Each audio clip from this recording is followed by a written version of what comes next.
इस वक्त कामा विधानसभा के अंदर एक ही मुद्दा चल रहा है, प्रधानी को लेकर।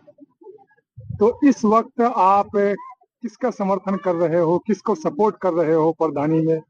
और सोशल मीडिया पे ये भी चल रहा है एक प्रधान तुम्हारा हो जाए एक हमारा हो जाए, इसको लेकर आप क्या कहोगे?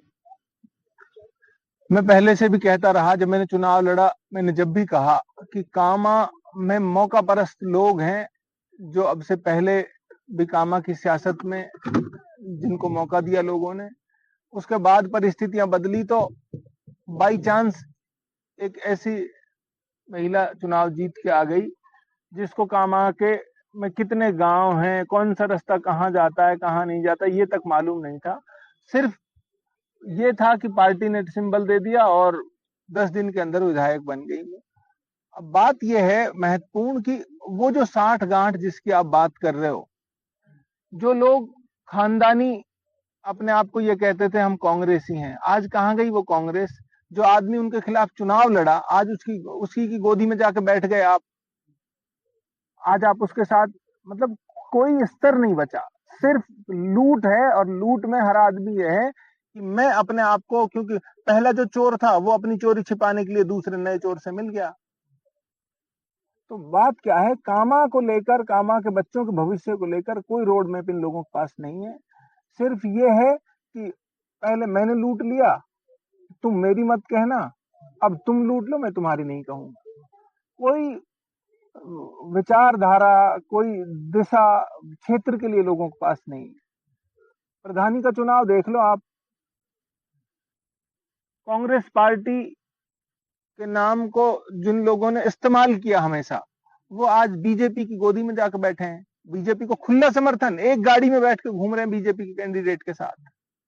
और ये पार्टी आला कमान तक ये मैसेज है। लेकिन ये है कि मौका परस्त लोग हैं ये।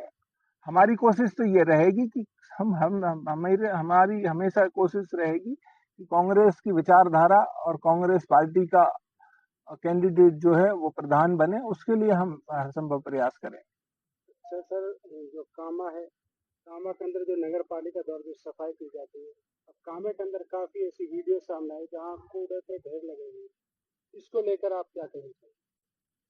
मैं फिर वही कहूंगा, जब तक राजनीति में जवाबदेही तय नहीं होगी, जब तक आप इस तरह लोगों को चिंता रहोगे कि कोई कहीं से भी आ गया जिसका कोई अता पता नहीं है और आपने बस पार्टी के नाम पे आया वो और आपने हिंदू मुस्लिम के नाम पे वोट देके और आप किसी को जिता दोगे, तो फिर आपको इस तरह की अव्यवस्थाओं का सामना करना पड़ेगा।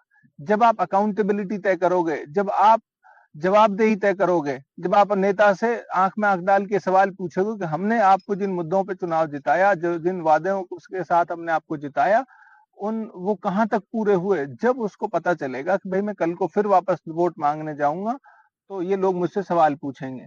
अब तो स्थिति यह है कि एक आदमी चुनाव जीतते ये कहता है मुझे दोबारा यहां से लड़ना ही नहीं है। अब बताओ आप क्या कर लोगे? जनता उसको कब पकड़ेगी? जनता तो नेता को जब ही पकड़ेगी ना जब वो दोबारा जाएगा उनके पास। अब अगले आदमियों को लड़ना ही नहीं यहाँ से। इससे पहले जगत सिंह जी लड़े, उन्होंने चुनाव ही नहीं लड़ा दोबारा यहाँ से। ये है अभी विधायक हैं जो यहाँ से वो उनका कोई अता पता ही नहीं है कि वो दोबारा, पहले से ही कहने लगे हम चुनाव ही नहीं लड़ेंगे यहाँ से। तो जब अकाउंटेबिलिटी नहीं होगी, जवाबदेही नहीं होगी किसी की, तो फिर व्यवस्थाएं ऐसी रहेंगी। कामा विधानसभा के विकास को लेकर जनता अब ये कहने लग गई है कि हमने विकास को वोट दिया लेकिन कामा का विनाश हो रहा है। हमने पापड़ा का दौरा किया था, गोपालगंज से जो पापड़ा को रास्ता जाता है वो बद से बदतर हो चुका है। वहां तक की जनता जो है सारी परेशान हो जाती है। आप विकास को लेकर क्या कहो कामा के अंदर लगभग 2-2.5 साल में? मैं कह रहा हूँ कामा के विकास को लेकर, विकास से भी महत्वपूर्ण जो बात है वो है लोगों की सुरक्षा की।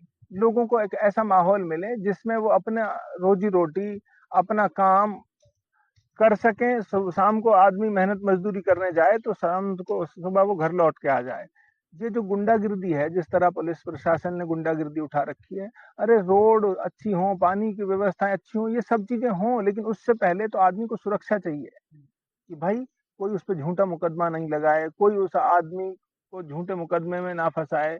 आज दलाल बैठे हैं थानों के बाहर, कोई किसी पे झूठा मुकदमा लगा देगा, कोई किसी की मुखबरी कर देगा। ये गुंडागिर्दी का ये आलम है। तो पहले इस सबसे भी पहले सुरक्षा का मसला है जो बहुत बड़ा है। ये गुंडागिर्दी है, ये हर हाल में रुकनी चाहिए। और वो जब रुकेगी जब लोगों की जवाबदेही तय होगी राजनीति में। आप राजनीति में जाति के नाम पे, धर्म के नाम पे, गोत्र के नाम पे, पाल के नाम पे लोगों को जिताओगे तो फिर वो इन सब परिस्थितियों का सामना करना पड़ेगा।